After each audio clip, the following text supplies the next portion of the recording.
ಪಕ್ಷದ ಅಧ್ಯಕ್ಷರಾದಂಥ D K Shivakumar ಅವರ ಇತರ ಎಲ್ಲ ಪಕ್ಷದ ಮುಖಂಡರುಗಳ ಮಾಧ್ಯಮದ ಸ್ನೇಹಿತರ ಕಾರ್ಯಕರ್ತ ಬಂಧುಗಳೇ, ಈಗಾಗಲೇ ನಮ್ಮ ಕೆಪಿಸಿಸಿ ಅಧ್ಯಕ್ಷರಾದಂಥ ಡಿ ಕೆ ಶಿವಕುಮಾರ್ ಅವರು ಮತಗಳ್ಳತನ ಇದ್ರ ಬಗ್ಗೆ ಕೆಲವು ವಿಚಾರಗಳನ್ನು ಪ್ರಸ್ತಾಪ ಮಾಡಿದ್ದಾರೆ. ಪ್ರಜಾಪ್ರಭುತ್ವ ವ್ಯವಸ್ಥೆಯಲ್ಲಿ ಮತದಾನ ಮಾಡತಕ್ಕಂಥದ್ದು ಪ್ರಜಾಪ್ರಭುತ್ವದ ಬುನಾದಿ. ಅದಕ್ಕೋಸ್ಕರನೇ ಬಾಬಾ ಸಾಹೇಬ್ ಅಂಬೇಡ್ಕರ್ ಅವರು ಸಂವಿಧಾನದ ಕರ್ತರು. ಅವರು ಚುನಾವಣಾ ಆಯೋಗ ಅದನ್ನು ಸ್ವತಂತ್ರ ಸಂಸ್ಥೆ ಅಂತೇಳಿ ಕಾನ್ಸ್ಟಿಟ್ಯೂಷನ್ನಲ್ಲಿ ಮಾಡಿದ್ದಾರೆ. ಸ್ವತಂತ್ರ ಸಂಸ್ಥೆ ಅಂತೇಳಿ ಸಂವಿಧಾನದಲ್ಲಿ ಮಾಡಿದ್ದಾರೆ. ಪ್ರಭುತ್ವ ಯಾವತ್ತೂ ಕೂಡ ಚುನಾವಣಾ ಪ್ರಕ್ರಿಯೆಯಲ್ಲಿ ಮಧ್ಯಪ್ರವೇಶ ಮಾಡಬಾರದು. ಚುನಾವಣಾ ಪ್ರಕ್ರಿಯೆ ಸ್ವತಂತ್ರವಾಗಿರಬೇಕು. ಮತದಾರರು ಅವರ ಅಭಿಪ್ರಾಯವನ್ನು ವ್ಯಕ್ತ ಮಾಡುವಾಗ ಯಾವುದೇ ಇನ್ಫ್ಲೂಯೆನ್ಸ್ಗೆ ಒಳಗಾಗಬಾರದು. ಮತ್ತು ಮತದಾರರು ಸ್ವತಂತ್ರವಾಗಿ ಮತ ಚಲಾಯಿಸ್ತಕ್ಕಂಥ ವ್ಯವಸ್ಥೆ ಇರಬೇಕು.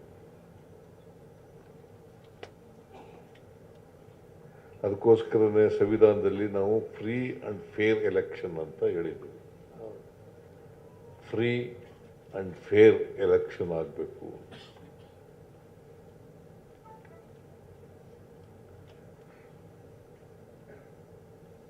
ಅದು ಆಗಲೇಬೇಕು. ಯಾಕಂತಂದರೆ ಸಂವಿಧಾನ ಉಳಿಬೇಕಾದ್ರೆ, ಪ್ರಜಾಪ್ರಭುತ್ವ ಉಳಿಬೇಕಾದ್ರೆ ನಾವು ಮತದಾನ ಸ್ವತಂತ್ರವಾಗಿರ್ತಕ್ಕಂಥ ರೀತಿಯಲ್ಲಿ ನೋಡ್ಕೊಳ್ತಕ್ಕಂಥದ್ದು, ಅದನ್ನು ಕಾಪಾಡ್ಕೊಳ್ತಕ್ಕಂಥದ್ದು ಎಲ್ಲ ಸರ್ಕಾರಗಳ, ಎಲ್ಲ ಪಕ್ಷಗಳ ಜವಾಬ್ದಾರಿ ಅಂತಕ್ಕಂಥದ್ದನ್ನು ನಾನು ಬಹಳ ಸ್ಪಷ್ಟವಾಗಿ ಹೇಳಲಿಕ್ಕೆ ಬಯಸ್ತಾ ಇದ್ದೇನೆ. ನಾವು ಭಾರತೀಯ ಜನತಾ ಪಕ್ಷವನ್ನು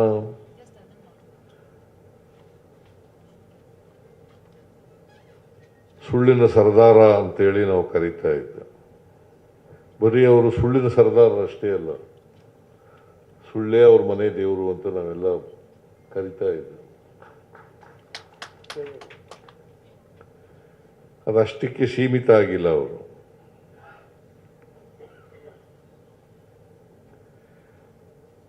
ಮತಗಳ್ಳತನ ಮಾಡೋದ್ರಲ್ಲೂ ಕೂಡ ನಿಶ್ಚೀಮರು ಅಂತಕ್ಕಂಥದ್ದನ್ನು ಸಾಬೀತು ಮಾಡಿದ್ದಾರೆ.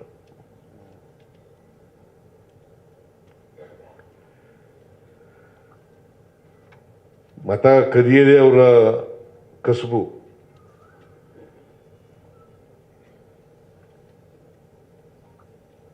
ಅದಕ್ಕೋಸ್ಕರ ಭಾರತೀಯ ಜನತಾ ಪಕ್ಷದವರು ಇತ್ತೀಚಿನ ವರ್ಷಗಳಲ್ಲಿ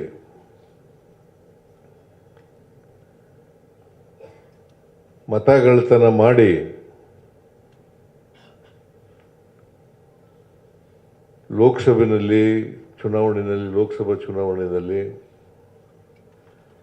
ಮತ್ತು ಅಸೆಂಬ್ಲಿ ಚುನಾವಣೆಗಳಲ್ಲಿ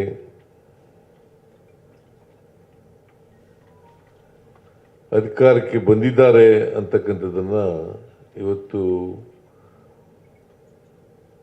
ಬಹಳ ಸ್ಪಷ್ಟವಾಗಿ ಹೇಳಲಿಕ್ಕೆ ಬಯಸ್ತಾ ಇದ್ದೇನೆ. ಕೇಂದ್ರ ಸರ್ಕಾರದಲ್ಲಿರ್ಬೋದು, ಅನೇಕ ರಾಜ್ಯ ಸರ್ಕಾರಗಳಲ್ಲಿರ್ಬೋದು, ಮತಗಳ್ಳತನ ಮಾಡಿನೇ ಅಧಿಕಾರಕ್ಕೆ ಬಂದಿರೋದು. ಇದನ್ನ ನಮ್ಮ ನಾಯಕರಾದಂಥ ಹಾಗೂ ವಿರೋಧ ಪಕ್ಷದ ನಾಯಕರಾದಂಥ ರಾಹುಲ್ ಗಾಂಧಿಯವರು ಬಯಲುಗೊಳಿಸಿದ್ದಾರೆ.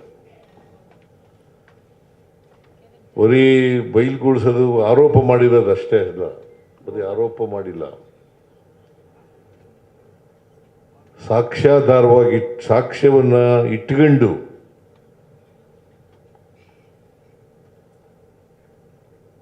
ಅವರನ್ನ ಬಟ್ಟೆ ಬಯಲುಗೊಳಿಸ್ತಕ್ಕಂಥದ್ದನ್ನು ಮಾಡಿದ್ದಾರೆ. ಮಹಾರಾಷ್ಟ್ರದಲ್ಲಿ ಮಾಡಿದ್ರು, ಆಮೇಲೆ ಕರ್ನಾಟಕದಲ್ಲಿ ಮಾಡಿದ್ರು, ಆಮೇಲೆ ಹರಿಯಾಣದಲ್ಲೂ ಕೂಡ ಮಾಡಿದ್ರು. ಈಗ ಇತ್ತೀಚೆಗೆ ನಡೆದಂಥ ಲೋಕಸಭಾ ಬಿಹಾರ್ ಚುನಾವಣೆ, ಅಸೆಂಬ್ಲಿ ಚುನಾವಣೆ, ಅಲ್ಲೂ ಕೂಡ ದಿಲ್ಲಿನಲ್ಲಿ ವೋಟ್ ಮಾಡಿರೋರು ಬಿಹಾರ್ನಲ್ಲಿ ವೋಟ್ ಮಾಡಿದ್ದಾರೆ. ದಿಲ್ಲಿನಲ್ಲಿ ವೋಟ್ ಮಾಡಿರ್ತಕ್ಕಂಥವ್ರು ಯಾಕಂತಂದ್ರೆ ನಮ್ಮ ಸಂವಿಧಾನ ಹೇಳ್ತದೆ ಒಬ್ರಿಗೆ ಒಂದೇ ವೋಟು.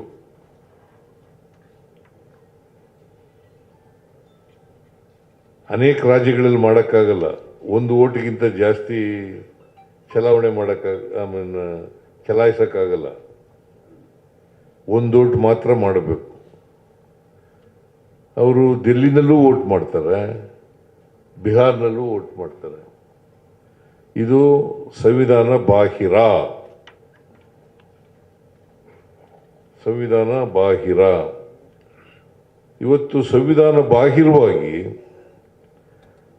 ಅಧಿಕಾರ ಹಿಡಿತಕ್ಕಂಥದ್ದು ಇದೆಯಲ್ಲ, ಇದು ಸಂವಿಧಾನಕ್ಕೆ ವಿರೋಧಿಯಾದದ್ದು ಮತ್ತು ಪ್ರಜಾಪ್ರಭುತ್ವ ಮೂಲ ತತ್ವಗಳಿಗೆ ವಿರುದ್ಧವಾದದ್ದು.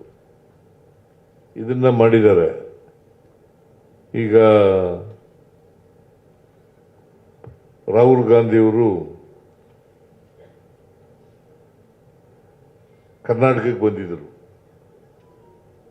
ಮಹದೇವಪುರದಲ್ಲಿ ಏನು ನಡೆದಿದೆ ಲೋಕಸಭಾ ಚುನಾವಣೆಯಲ್ಲಿ,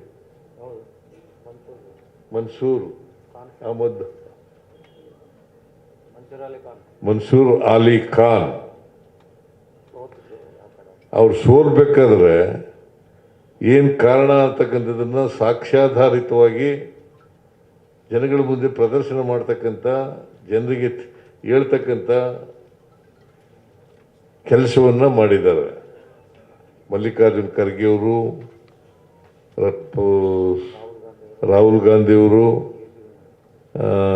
ವೇಣುಗೋಪಾಲ್ ಅವರು, ಸುರ್ಜೇವಾಲಾ ಅವರು, ನಾನು ಮತ್ತು ಹೆಚ್ಚಿನ ವಿಡಿಯೋಗಳಿಗೆ ಪ್ರತಿಧ್ವನಿ ಯೂಟ್ಯೂಬ್ ಚಾನೆಲ್ ಸಬ್ಸ್ಕ್ರೈಬ್ ಮಾಡಿ, ಬೆಲ್ ಐಕಾನ್ ಕ್ಲಿಕ್ ಮಾಡಿ.